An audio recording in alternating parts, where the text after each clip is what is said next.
Welcome back to after a very interesting count. Welcome back to our show. We're going to go towards the conclusion. There's a caller on the line. Hello. Hello. जी अस्सलाम वालेकुम. वालेकुम सलाम. Sir मेरा एक question है, छोटा सा question है, क्योंकि आज आप लोग मतलब ख़त्म कर रहे हैं, कंक्लूजन ले रहे हैं. सर आपने हमें इकबाल का एक बड़ा स्पिरिचुअल से उनकी डायमेंशन में बहुत मतलब उनका एक बताया, लेकिन हम लोगों को स्कूल में कभी ये चीज़ पढ़ाई नहीं की. हमें जस्ट ये बताया गया है कि अल्लामा इकबाल वो जस्ट शायर मशरक़, और मतलब सिर्फ हमें यही बताया गया. हमें क्यों नहीं बताया जाता कि उनका एक बहुत स्पिरिचुअल रोल था और वो कोई वैल्यू लाते, क्योंकि हमने आज जैद हामिद को सुना तो हमें पता चल रहा है, वरना हम लोगों को बच्चों को कहाँ पता चलता है. तो जस्ट डोंट यू थिंक कि पढ़ाना चाहिए, टीचर्स को बताना चाहिए. जो मेरी टीचर ने मुझे यही बताया था कि उनको अल्लामा इकबाल पसंद ही नहीं है, और ये कि अल्लामा इकबाल ने एक्सीडेंट में किसी को वो एक अजीब सी बातें कर रही थी, लेकिन हमारे टीचर्स ने हमें कभी बताया ही नहीं है. तो डोंट यू थिंक कि हमारे मतलब एजुकेशन सिस्टम में हमें उनकी शायरी को कुछ डेप्थ में पढ़ाना चाहिए. थैंक यू वेरी मच जी, आपका बड़ा अच्छा सवाल था. थोड़ा सा जवाब मैं भी आपको इसका दे देता हूँ. आफ्टर दिस हकीम साहब आपको बताएंगे कि ये जो एजुकेशन सिस्टम जो हमारे मुल्कों में राइज है, ये जाहिरी बात है कि इसकी कोई हम लोग जो हैं उसको कोई इतना वाज़िया जामिया एजुकेशन सिस्टम से, एक तो कंफ्यूज एजुकेशन सिस्टम है, और इस जो हायर की है, जो पीछे लोग बैठे हुए हैं, उनका एजेंडा यही है कि इसको इकबाल की रियल मीनिंग से आपको दूर ले जाया जाए. ये एक हकीम साहब आप बताएंगे कि original idea, because these people fear the original idea. देखिए बेटी की बात बिल्कुल ठीक है कि अल्लामा इकबाल को तो एक सिस्टमैटिक कंस्पिरेसी के जरिए पिछले 60 साल से इस पूरे एजुकेशन सिस्टम से ही नहीं, हमारी मीडिया से भी, हमारी फॉरेन पॉलिसी से भी, हमारी थिंकिंग प्रोसेस से भी, हमारे दानिशवरों में, हमारे मीडिया में, हमारे अखबारों में अल्लामा इकबाल को तो एक सिस्टमैटिक प्रोसेस के जरिए गायब किया गया है. एक सिर्फ कार्रवाई डालने के लिए इकबाल का दिन मना लेते हैं, इकबाल डे हो जाता है, कहीं पे लप्पे आती है दुआ से अपना स्कूल की सुबह की असेंबली शुरू कर देते हैं, लेकिन इससे ज्यादा इकबाल को नहीं जाने देते. बिकॉज बात यही है कि देखिए इकबाल आइंदा आने वाली सदियों में भी, और इस सदी में भी, और पिछली सदी में भी कुफर के लिए सबसे खतरनाक वजूद थे.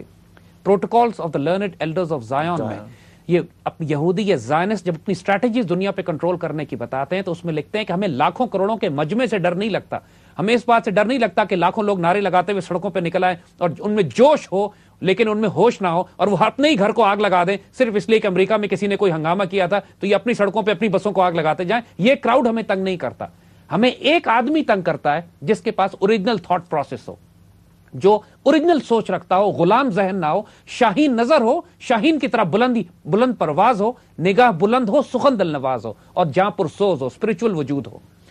ऐसा आदमी हमें इतना खतरनाक लगता है क्योंकि देखिए इनकी मेंटालिटी फिरौन की है. जब फिरौन को यह बताया गया था कि एक बच्चा पैदा होगा जो तुम्हारे निजाम के खिलाफ एक रेवोल्यूशन बिल्ड करेगा, तो उसने उस एक बच्चे के पीछे लाखों बच्चे कत्ल करवा दिए थे. ये पूरा सिस्टम फिरौन मेंटालिटी रखता है. जब भी अमेरिकन डॉलर के पीछे आपको वो फ्री मेसोनिक सील नजर आएगी कि जो एहराम मिस्र फिरौन की कब्र बनी हुई है जी जी. एंड इनके सारे रिचुअल्स, इनके सारी आइडियोलॉजी ड्राइव होती है फिरौन से, और मुसलमानों की सारी आइडियोलॉजी ड्राइव होती है प्रोफेटिक वे से, अंबिया के तरीके से और रसूलुल्लाह सल्लल्लाहु अलैहि वसल्लम की सुन्नत से. तो हमारा इनसे अज़ली अब्दी कॉन्फ्रंटेशन है और रहेगा, फिजिकल वर्ल्ड में भी और स्पिरिचुअल वर्ल्ड में भी. तो Iqbal is a symbol of spiritual revival of Muslim उम्मा. ये कैसे टॉलरेट कर सकते हैं कि मुसलमान उम्मत में एक आइडियोलॉजिकल, एक स्पिरिचुअल रिवाइवल हो? हमारे बच्चों, हमारे एजुकेशन सिस्टम में सिर्फ बच्चों को तालीम इसलिए दी जाती है कि अच्छी नौकरी वो कहां कर सकें, अच्छा कारोबार वो कहां से शुरू कर सकें. उसमें तालीम भी इतनी महदूद है, तालीम का मकसद भी सिर्फ रुपया कमाना और पैसा कमाना है, जॉब अपॉर्चुनिटीज कहां पे मिलेंगी. इससे बड़ा जुल्म इस मुसलमान उम्मत के साथ कोई नहीं हो सकता कि वो बच्चे, इसके शाहीन बच्चों को जो पूरी दुनिया पे हुकूमत कर सकते हैं, उनको सिर्फ मुलाजमत करने के तरीके से खाए जाते हैं. एनलाइटनमेंट नहीं दी जा रही, ना उसका जहन खोला जाता है, ना रूह खोली जाती है, ना उसको फिक्र, समझदारी, विजडम दी जाती है, और ना ही उसकी तरबियत की जाती है. ये तो फिनोमेना पूरी दुनिया में है, और ये इन्होंने बनाया इसीलिए है कि ये लॉर्ड मैकॉले ने जब 1830 में एजुकेशन सिस्टम स्टडी किया था इंडिया का, तो उसने कहा था कि इतना हैरतअंगेज तालीमी निजाम है. उस जमाने में 100% मुसलमान एजुकेटेड हुआ करते थे. 1830s में मुसलमानों में लिटरेसी रेट 100% था, और इस कदर वैल्यूज थी, यानी जो हमारा एजुकेशन सिस्टम वैल्यू बेस्ड था कि झूठ नहीं बोलना, चोरी नहीं करनी, खयानत नहीं करनी, इमानत में खयानत नहीं करनी, या और अपने हमसाये का ख्याल रखना है, भूखे को खाना खिलाना है. यानी जब तक के एजुकेशन वैल्यू बेस्ड ना हो, इंसान ही नहीं बनता है. اور انہوں نے اس کو تبدیل کر کے بی اے کرنے والے کلرک بنا دیے، جن کو اکبر الہ آبادی نے پھر طنز کیا بعد میں کہ بی اے کیا، نوکر ہوئی، پینشن ملی اور مر گئے. یعنی پوری زندگی کا مقصد یہ ہے کہ آپ بی اے کیجئے، نوکری کریں، پینشن الٹیمیٹلی 30-40 سال خدمت کرنے کے بعد پینشن ملی اور انتقال پذیر ہو گئے. اب اس سارے ریوائول کا، اس سارے اقبال کے پاکستان کے مشن کا مقصد یہ ہے کہ ہم دوبارہ سے وہ ریوائول لائیں نوجوانوں میں، یوتھ میں، کیونکہ ہمارے پاکستان میں ماشاءاللہ 70% یوتھ ہے ہمارے پاس.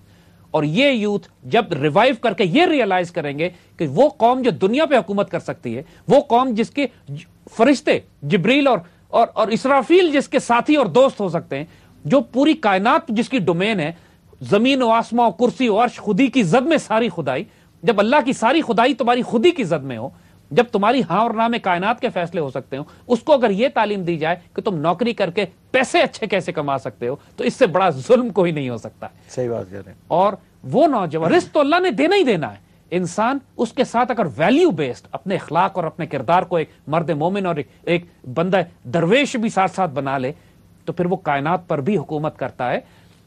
کافر کی یہ پہچان کہ آفاق میں گم ہے، مومن کی یہ پہچان کہ گم اس میں ہے آفاق. تو صرف دنیا کو پڑھ کر، آفاق میں گم ہو کر، صرف دنیا کی فزکس کو، صرف ظاہری چیزوں کو سمجھ کے انالائز کر کے، یہ تو کافر بھی کر رہا ہے. پھر آپ میں اور ہم میں اور ان میں فرق کیا ہوا؟ ہم پوری کائنات پر حکمرانی کرتے ہیں، ظاہر میں بھی، باطن میں بھی. حکیم صاحب، میں ایک شو ختم ہونے سے پہلے آپ سے ایک بڑی کوئکلی بات کرنا چاہتا ہوں، جو میں بار بار اس شو پہ اس بات کا ذکر کر چکا ہوں کہ جو ریزسٹنس مجھے اس نالج اور یہ انلائٹنمنٹ کے بعد، جب اب obviously this doesn't stop right here. I mean, اب جب میں باہر نکلتا ہوں اور اپنے دوستوں احبابوں سے ملتا ہوں تو یہی باتیں ان سے بھی کرتا ہوں، کیونکہ it's fresh in my mind, and by telling them actually I'm telling retelling myself, اینڈ اس کے اندر بلیو سسٹم کے اندر اپنے آپ کو کمپلیٹلی لے کے آ رہا ہوں. لیکن جتنی مجھے ہارڈ ریزسٹنس مل رہی ہے کہ نعوذ باللہ کہ کچھ لوگ گالیوں پہ بھی اتر آتے ہیں کہ اقبال تو کیا بات کرتے ہو تم، اس نے تو یہ کیا وہ، کہ I've almost had physical fights with my friends who I call them friends. اور یہ مسئلہ دنیا میں جو لوگ ہمارا شو سن رہے ہیں اور اس کو اپنے اندر لے کے جا رہے ہیں، ان کے ساتھ بھی یہ مسئلہ ہوگا. اب یہ ہو رہا ہے کہ I'm at that point in my life کہ I am letting go of those friends that I've called for 18, 15, 20 years کہ ہم لوگ یہ ڈسکس کریں گے، وہ کریں. وہ کہہ رہے ہیں تمہارے اندر ڈسکشن کی بھی اب جگہ نہیں بچی، تم اب ڈسکشن، کیونکہ you are so blinded by it.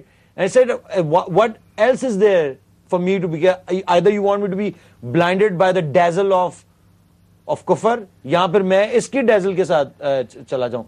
تو اب یہ اتنا، اب یہ اس موڑ پہ پہنچ گئی یہ بات کہ اب یہاں تو آپ وہ پرانی زندگی کو چھوڑ دیں، ان لوگوں کو چھوڑ دیں، ان سے بات کرنا چھوڑ دیں، اور جو لوگ ہمارا شو دیکھتے ہیں اور جو یہ اس آئیڈیالوجی کے اوپر یقین کرنا چاہیں گے، وہ ان کے لیے ایک مشکل وقت آنے والا ہے، جو کہ it will tell them of where do they belong, if they're going to belong, because ایک مشکل انسان، اقبال جو انسان بنانا چاہتا ہے وہ ایک مشکل ہے اس نہیں. علی دیکھو، ایک بڑی حیرت انگیز بات یہ ہے کہ ہم جس دور میں ان باتوں کو کر رہے ہیں، اللہ تعالیٰ کے ہاں جو کاسمک ٹیکٹونک شفٹ ہے، ایک اسپرچل شفٹ بھی ہو رہی ہے نا، آنے والا دور اسپرچل دور ہے.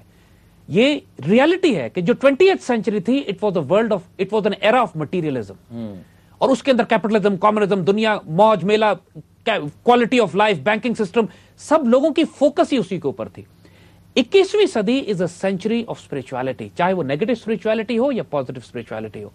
تو یہ کوئی اتنی حیران کن بات نہیں ہے. اب تو امریکن مین اسٹریم پہ، امریکن نیو کان کنزرویٹو ایوانجیلیکل کرسچن زائنسٹ جو اپنے آپ کو کہتے ہیں، وہ تو کھل کر کہتے ہیں کہ ہم ایک ریلیجیس ایجنڈا پہ کام کر رہے ہیں، ہم ایک اسپرچول ایجنڈا پہ کام کر رہے ہیں، گریٹر اسرائیل ہم نے بنانا ہے، ہم نے پوری دنیا پہ زائنسٹ کی ون گورنمنٹ قائم کرنی ہے، گلوبل کرنسی ہوگی، پوری دنیا کی حکومتوں کو مینیجرز کے طور پہ ریڈیوس کر دیں گے. یہ کاربن ٹیکس جو لگایا انہوں نے ابھی، carbon tax is nothing but a tribute کہ دنیا کا ہر ملک غلام ان کو پیسے دے گا UN کو.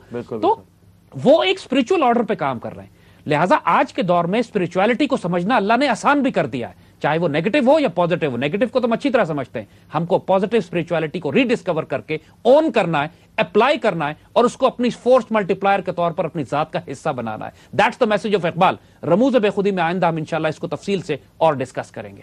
تھینک یو ویری مچ حکیم صاحب. This was a great show, although we didn't discuss too much of رموز بے خودی، لیکن نیکسٹ شو میں ہم اس کو ایک فل آن لے کے چلیں گے. Thank you very much. This revolution will be ٹیلیوائزڈ.